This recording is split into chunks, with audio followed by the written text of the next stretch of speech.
The 1960s produced a wave of men whose physical size was impossible to ignore. This was a decade of sword-and-sandal strongmen filling movie screens, world-class bodybuilders redefining muscular development, massive Olympic lifters breaking records, towering professional wrestlers dominating arenas, and Hollywood actors whose frames forced directors to rethink camera angles. These 1960s muscle giants weren't enhanced by CGI, digital effects, or modern pharmaceutical protocols. Their intimidation was real, built through raw training methods, manual labor, basic equipment, and exceptional genetics. This era gave us classic strongmen who could bend steel bars, golden age bodybuilding legends who trained in basement gyms with minimal equipment, and vintage wrestling legends whose strength was tested nightly in front of live crowds. The intimidating physiques of the 60s came from men who worked construction jobs, performed their own dangerous stunts, and trained without the specialized machines or nutritional science we have today. These forgotten muscle icons walked onto film sets, into wrestling rings, and across competition stages with a physical presence that stopped conversations. This countdown covers both world-famous names and lesser-known giants. Some became international stars.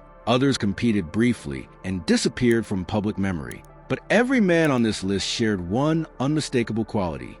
When they entered a room, people noticed. Their old Hollywood strength wasn't a costume or special effect. It was bone, muscle, and raw mass that cameras struggled to capture accurately. This list reveals the 20 most intimidating physiques of the 1960s. Each entry examines a different type of intimidation, a unique combination of size and presence, and a distinct story about how these peplum strongman actors and athletic performers built bodies that still seem impressive decades later. No poetic comparisons, no vague descriptions, just factual accounts of men whose physical development made them unforgettable.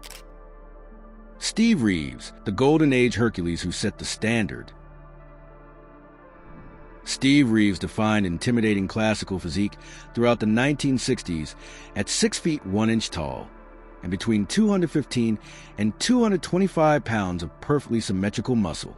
His intimidation came not from being the largest, but from creating the physical ideal that all other physiques were measured against. Reeves's proportions were so balanced that bodybuilding judges used him as a standard for symmetry scoring. His chest measured 52 inches, his arms exceeded 18 inches, and his waist remained under 30 inches, creating a taper that looked anatomically perfect. What made Reeves the most intimidating physique of the 1960s was his cultural impact. When audiences worldwide watched his Hercules films, they saw what peak human development could achieve without pharmaceutical enhancement. Reeves claimed he never touched steroids and relied exclusively on whole foods, walking for conditioning and moderate volume training. He refused to overdevelop any body part, believing excessive muscle ruined the heroic silhouette. This philosophy created a physique that looked athletic, powerful, and classically beautiful simultaneously. Reeves's intimidation was psychological as much as physical. He set a standard that few could approach despite intensive training. His genetic structure, broad shoulders, narrow waist, long muscle bellies, created advantages that training alone couldn't replicate. When other bodybuilders or actors tried to match his appearance, they discovered that Reeves's combination of size, proportion, and natural grace was essentially unique. His legacy intimidates even today because he proved that perfect physical development was possible without compromising health, function, or aesthetic balance. Reeves remains the gold standard against which all classic physiques are measured. Reg Park, the thick, powerful prototype for future bodybuilders.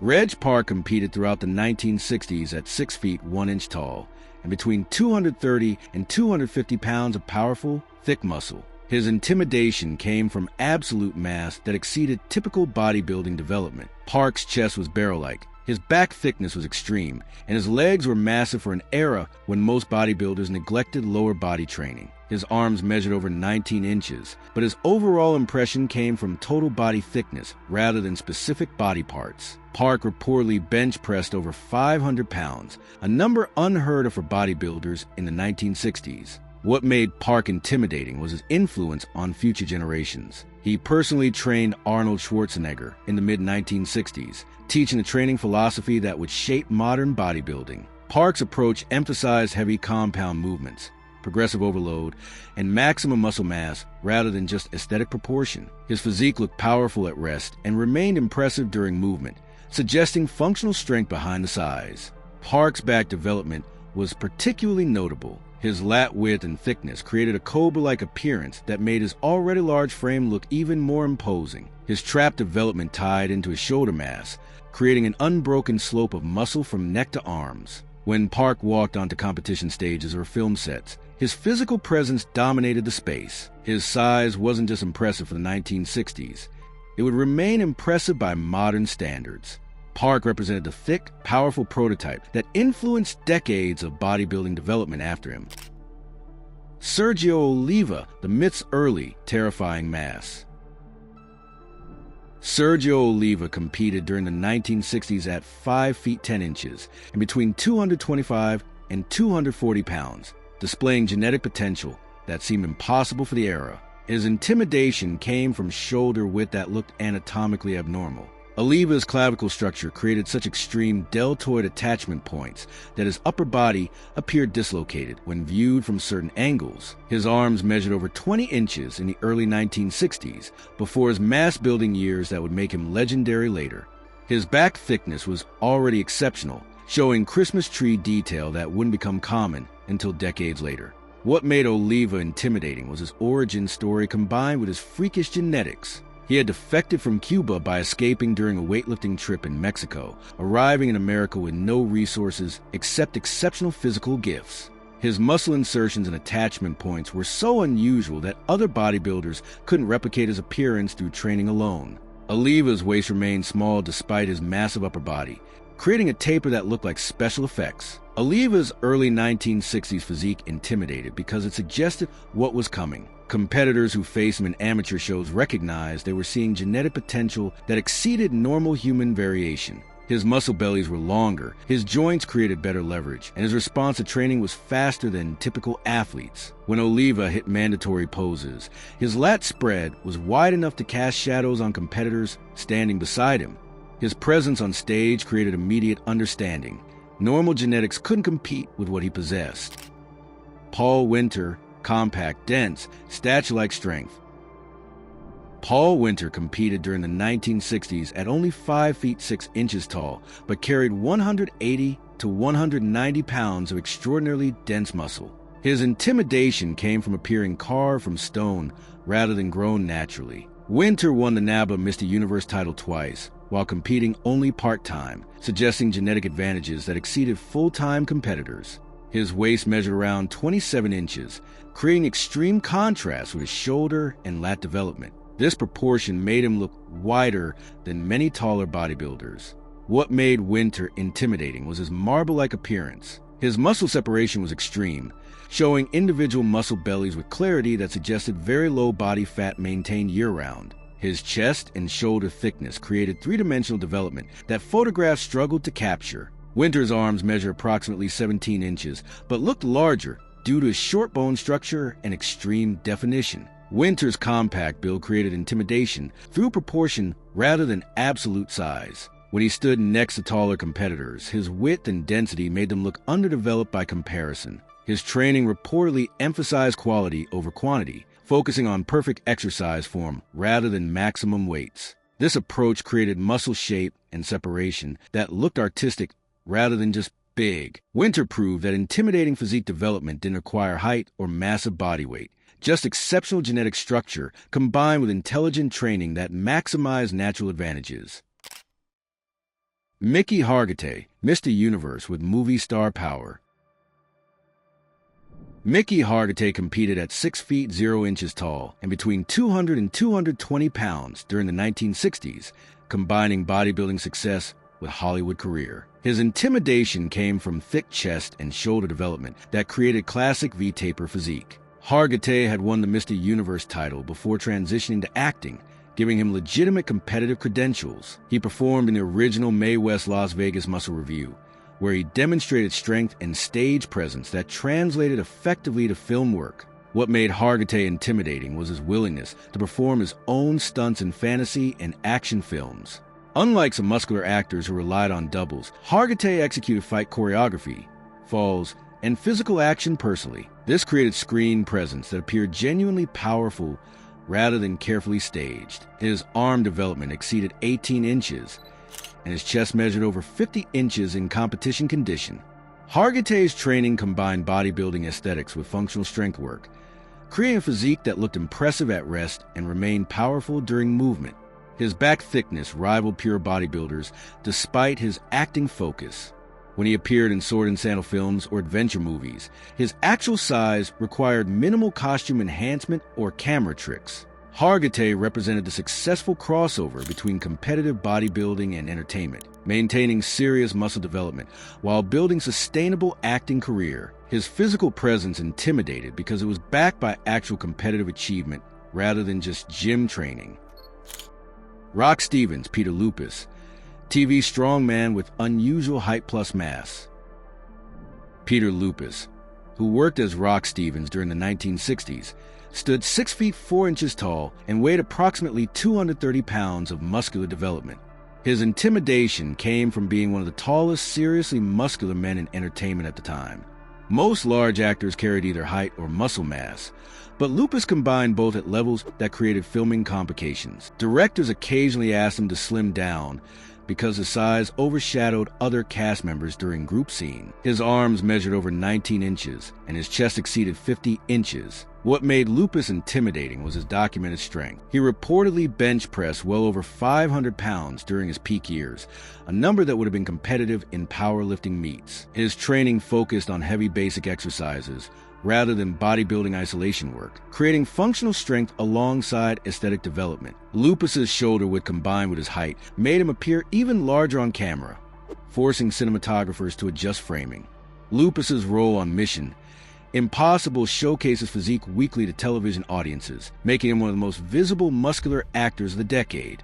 His size was particularly notable in 1960s context, when most dramatic actors were significantly smaller. When Lupus stood next to normal-sized co-stars, the contrast was extreme enough to distract from scene dialogue. His physical presence proved that intimidation could come from sheer dimensional difference, making everyone around him look smaller by comparison. Dan Vadis, gymnastic Hercules with dangerous agility. Dan Vadis worked throughout the 1960s at 6 feet 1 inch and between 215 and 225 pounds, combining muscular size with gymnastic ability that created unique intimidation. His physique looked leaner than typical bodybuilders, but carried functional muscle built for acrobatic movement. Vadis had performed in the Mae West Muscle Review before transitioning to peplum films, giving him stage experience that translated to confident screen presence. His intimidation came from looking like a dangerous athlete, rather than just a large man. What separated Vadis from other sword and sandal actors was his willingness to perform high-level gymnastic stunts without doubles. He could execute flips, handstands, and aerial maneuvers while maintaining muscle size, demonstrating exceptional strength-to-weight ratio. His shoulder and lat development created a physique that looked explosive rather than simply big. Vadis's arms measured around 17 inches with extreme definition, showing muscle separation that suggested very low body fat. Vadis's training combined gymnastics work with basic strength training, creating a hybrid physique that looked ready for combat rather than competition. When he performed fight choreography in films, his movements were faster and more dynamic than typical muscular actors who relied on power over speed. This made his physical presence more threatening. He looked capable of actual violence rather than staged action. His lean, athletic build proved that intimidation didn't require maximum mass, just the right combination of size, definition, and movement capability. Gordon Scott, Tarzan's broad, muscular frame. Gordon Scott portrayed Tarzan during the late 1950s and early 1960s at 6 feet 3 inches tall and between 220 and 230 pounds of athletic muscle. His intimidation came from the combination of height with broad shoulder structure and thick arm development. Scott was discovered working as a lifeguard, possessing natural size that required minimal gym work to appear impressive on camera. His chest measured over 48 inches, and his arms exceeded 18 inches despite never training for bodybuilding competition. What made Scott intimidating was his functional athleticism. He performed his own stunts in jungle adventure films, including dangerous underwater sequences where he nearly drowned due to faulty equipment. This created genuine physical credibility. Audiences recognized that his size was accompanied by real strength and coordination. Scott's back development was substantial, creating a V-taper that looked natural rather than artificially enhanced. Scott represented the classic Hollywood strongman type, naturally large, athletic, and capable of performing physical action without stunt doubles. His training focused on swimming, running, and basic gym work rather than specialized bodybuilding protocols. When he swung through jungle sets wearing minimal costume, his actual physique sold the Tarzan character without requiring camera tricks or careful angles. His broad frame and thick muscle made him one of the most physically imposing actors to play the role, setting a standard for future casting. Joe Abenda, the forgotten iron giant of the stage. Joe Abenda competed during the 1960s at 5 feet 9 inches and between 205 and 215 pounds, building one of the thickest upper bodies in amateur bodybuilding. His intimidation came from waist-up muscularity that looked disproportionately massive compared to his height. Abenda defeated several future stars in amateur competitions, but never pursued Hollywood or professional bodybuilding, making him a forgotten figure despite impressive physical development. His forearms were considered among the best of the 1960s, with thickness and separation that suggested exceptional grip strength. What made Abenda intimidating was his brief but dominant competitive window. He appeared at shows looking significantly more muscular than most competitors, won decisively, then disappeared from the scene. This created a mythical quality around his physique. People remembered seeing him but had few photographs or documented measurements. His chest and shoulder development was particularly thick, creating a torso that looked carved rather than built. Abenda's training reportedly focused on heavy compound movements with minimal isolation work, creating functional mass rather than bodybuilding-specific development. His back thickness rivaled competitors who outweighed him by 20 pounds. When he performed mandatory poses, his muscle density made him appear larger than his actual measurements suggested. Abenda represents the forgotten muscle icons of the 1960s, men who built intimidating physiques but never achieved lasting fame because they avoided media attention and entertainment industry connections. Bill Pearl, mature, granite-like mass in his prime. Bill Pearl competed throughout the 1960s at 5 feet 10 inches and between 220 and 230 pounds, carrying mature muscle mass that looked denser than younger competitors. His intimidation came from granite-like hardness rather than sheer size. Pearl's muscle separation was extreme, showing individual muscle bellies clearly defined even at substantial body weight. His arms measured over 20 inches. His chest exceeded 52 inches, and his leg development was particularly impressive for an era when many bodybuilders neglected lower body training. What made Pearl intimidating was his training discipline. He reportedly trained at 3 a.m. for years to balance business ownership with bodybuilding preparation, demonstrating commitment that exceeded normal standards. This approach created a physique that looked perpetually ready for competition, with conditioning that never varied significantly. Pearl's back development was especially notable. His lat spread and thickness created a cobra-like appearance that made him look wider than taller opponents. Pearl could reportedly break multiple chains simultaneously through chest expansion, demonstrating the genuine power behind his aesthetic development. His training focused on high-volume work with moderate weights, creating muscle density through accumulated training stress rather than maximum loads. When Pearl competed in his 30s and 40s, he consistently defeated younger competitors because his muscle maturity and presentation were superior. His physique intimidated because it suggested years of accumulated strength rather than temporary peak condition. John Grymek, older but still intimidating. All-American strength. John Grymek competed into the 1960s at 5 feet 8 inches and between 195 and 205 pounds, maintaining an intimidating physique despite being significantly older than most competitors. His intimidation came from unusual density combined with flexibility and athletic ability that defied age expectations. Grymek could perform full splits and dynamic strength demonstrations well into his 40s, showing that his muscle development hadn't sacrificed functional movement. His chest and shoulder development remained thick and powerful, creating a torso that looked carved from hardwood. What made Grymek intimidating was his dual success. He had beaten America's best Olympic weightlifters, despite being known primarily as a bodybuilder, proving his strength was functional rather than purely aesthetic. His training philosophy emphasized full body movements and progressive resistance, creating balanced development across all muscle groups. Grymek's back thickness was particularly notable, His lats and spinal erectors created a three-dimensional appearance that many younger competitors couldn't match. Grimek represented old-school American strength culture that valued all-around athletic ability. He could lift heavy weights, perform gymnastics movements, and maintain muscular size simultaneously. When judges evaluated his physique, they saw muscle maturity that suggested decades of consistent training rather than rapid enhancement. His conditioning remained sharp despite his age, with visible muscle separation and low body fat. Grimek proved that intimidating physical development could be sustained long-term through intelligent training rather than short-term extreme measures. Bruce Randall, massive weight gain phenomenon turned bodybuilder.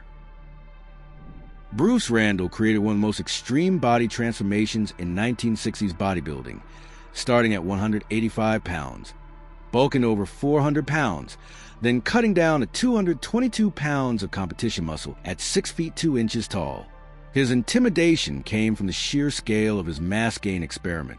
Randall reportedly consumed 12,000 calories daily during his bulking phase, eating every 2 hours to force maximum size gain. This created a physique that looked genuinely enormous at peak bulk, with strength to match the size. What made Randall's story intimidating was his willingness to push his body to extremes. Most bodybuilders avoided excessive weight gain, but Randall deliberately became massive to build maximum muscle before cutting. The resulting physique showed unusual thickness through his chest, back, and legs, mass that came from supporting 400-pound body weight for an extended period. His arm development exceeded 20 inches, and his legs were particularly impressive by 1960 standards. Randall's transformation demonstrated that extreme dedication could produce extreme results. When he competed after losing nearly 200 pounds, his muscle maturity and density exceeded typical competitors who had stayed leaner. His skin couldn't fully retract after the massive weight loss, but the underlying muscle structure remained imposing. Randall proved that calculated manipulation of body weight and nutrition could create size that normal training approaches couldn't match. His competitive success validated the approach, making him one of the era's most talked about physiques. Chuck Sipes, steel-bending muscular power. Chuck Sipes competed at 5 feet 9 inches and between 210 and 220 pounds during the 1960s, building a reputation as one of the strongest bodybuilders in history. His intimidation came from documented feats that exceeded normal strength standards. Sipes could bend steel bars with his bare hands during stage performances, demonstrating grip and total body strength that went beyond aesthetic muscle development. His arms measured over 19 inches, his chest exceeded 50 inches, and his back thickness made him appear wider than taller competitors. What made Sipes genuinely intimidating was his training isolation. He reportedly trained in mountain cabins away from commercial gyms, focusing on low-repetition strength work that built functional power alongside muscular size. This approach created a physique that looked different from typical bodybuilders, thicker, denser, and somehow more dangerous. His forearm development was particularly notable, with visible vascularity and separation that suggested crushing grip strength. Sipes competed successfully in multiple bodybuilding federations, while simultaneously performing strength demonstrations that bordered on strongman events. He could press significant weight overhead, deadlift in excess of 700 pounds, and perform weighted chin-ups that exceeded most competitors' capabilities. When audiences watched him bend steel bars or tear phone books, the demonstrations weren't tricks. They were genuine displays of developed strength. His physique intimidated because it promised functional power, not just visual impact. George Eiferman, barrel-chested showman with real muscle. George Eiferman competed throughout the 1960s at 5 feet 8 inches and between 200 and 210 pounds, carrying one of the thickest chest structures in bodybuilding history. His chest measured approximately 52 inches in peak condition, creating a barrel-like appearance that made his relatively short stature look more imposing. Eiferman's intimidation came from density rather than height. His lat development was extreme enough that his arms couldn't hang straight at his sides, forcing them outward in the classic bodybuilder stance. What separated Eiferman from other muscular showmen was his commitment to fitness education. He toured American schools teaching strength training and health principles decades before fitness culture became mainstream. This gave him public visibility beyond bodybuilding competitions. Eiferman's training focused on high-volume chest and back work, creating thickness that photographs struggled to capture accurately. His shoulder development tied into his chest mass, creating an unbroken curve of muscle from neck to arm. Eiferman maintained his physique well into middle age,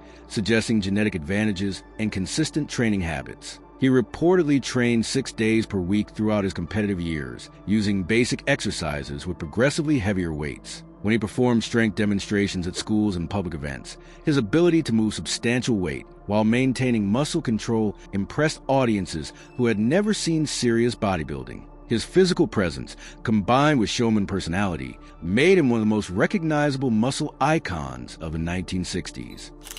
Hiroshi Wajima, sumo champion size and authority.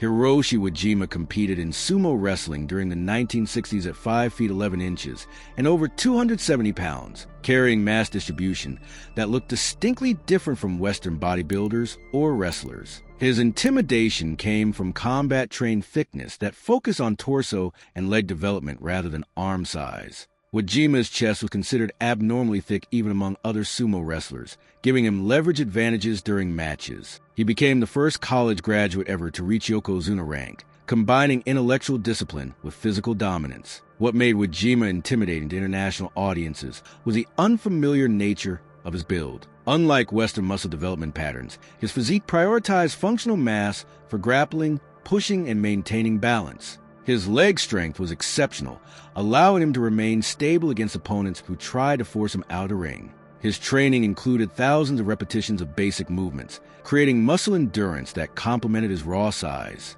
Wajima's size carried authority within Japanese culture that translated internationally. When footage of sumo matches reached Western audiences during the 1960s, viewers were struck by the sheer bulk and power on display. Wajima represented a completely different approach to intimidating physique development, one focused on combat effectiveness rather than aesthetic proportion. His presence in the sumo ring, combined with traditional ceremonial elements, created an image of physical dominance that seemed ancient and modern simultaneously.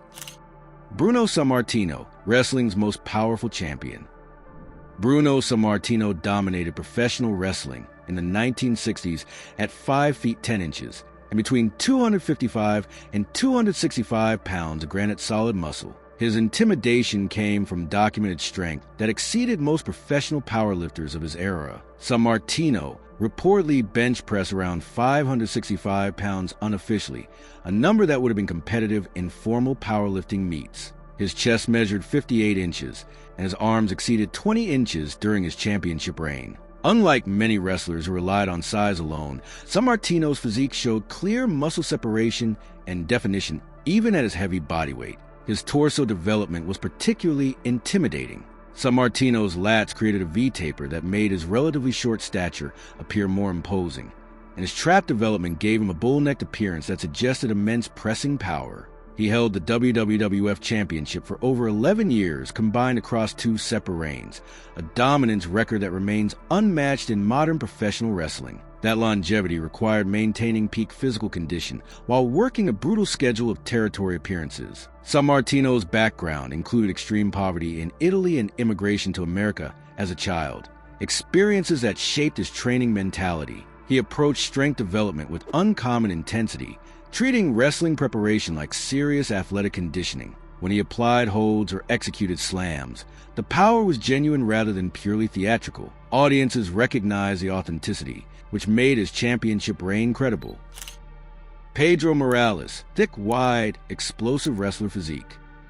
Pedro Morales competed at approximately 5 feet 11 inches and 235 pounds during the 1960s, carrying unusually dense muscle for a wrestler of his height. His intimidation came from explosive power rather than height advantages. Morales had competed in multiple sports before professional wrestling, which gave him athletic coordination that complemented his thick build. His chest, back, and shoulder development made him appear wider than taller opponents, and his arm development exceeded 18 inches despite no bodybuilding focus. What made Morales intimidating was his compact strength. He could execute power moves against significantly larger opponents because his muscle density gave him leverage advantages. His legs were especially developed from years of athletic training, providing a stable base for his signature moves. Morales became the first Latino to win the WWF Championship, a victory that required both political navigation and physical dominance during an era when wrestling territories were rigidly controlled. Morales maintained his physique throughout a career spanning multiple decades, suggesting his muscle mass came from natural genetics rather than temporary enhancement. His training reportedly focused on bodyweight exercises, rope work,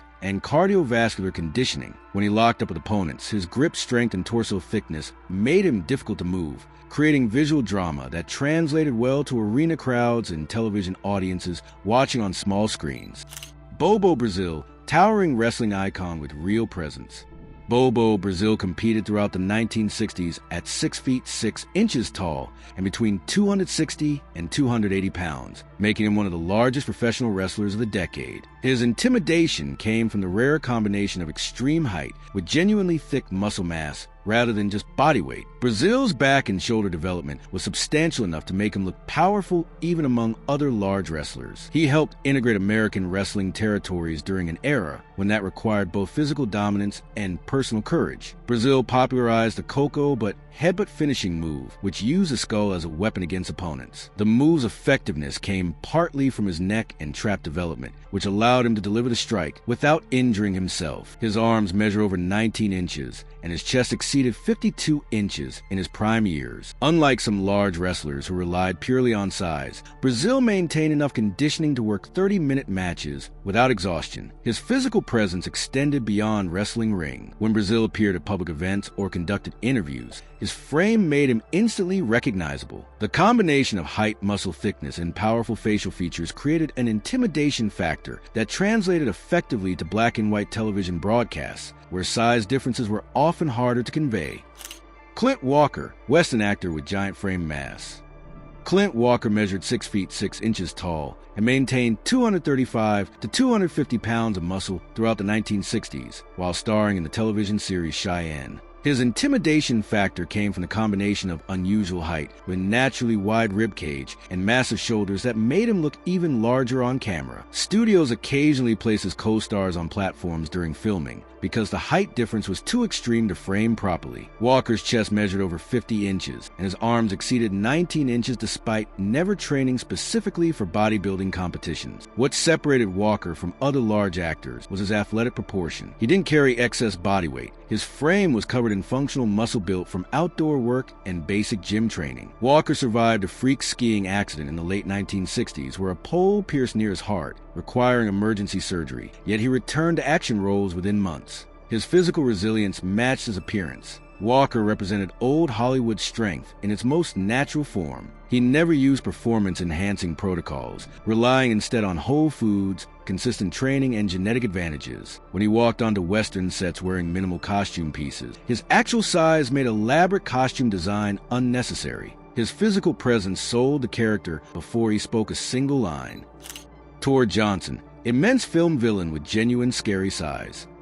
Tor Johnson stood 6 feet 3 inches and weighed between 380 and 400 pounds during his 1960s film appearances. His intimidation came from pure mass combined with completely bald head and expressionless face that director Ed would use to create instant fear in low-budget horror films. Johnson had worked as a professional wrestler for years before transitioning to cinema, which meant his enormous frame carried real strength, not just body weight. When he appeared on screen in films like Plan 9 from Outer Space, his physical presence dominated every scene despite minimal dialogue. Off camera, Johnson was reportedly soft-spoken and gentle, but audiences never saw that side. What they saw was a man whose shoulders were as wide as door frames and whose hands looked capable of crushing bones. His chest and back thickness remained substantial even as he aged, giving him the appearance of a movable object. Directors cast him specifically because his size created immediate visual threat, without requiring acting skills or elaborate makeup. In an era before prosthetics and digital enhancement, Johnson's genuine, intimidating bulk made him unforgettable to anyone who saw his films.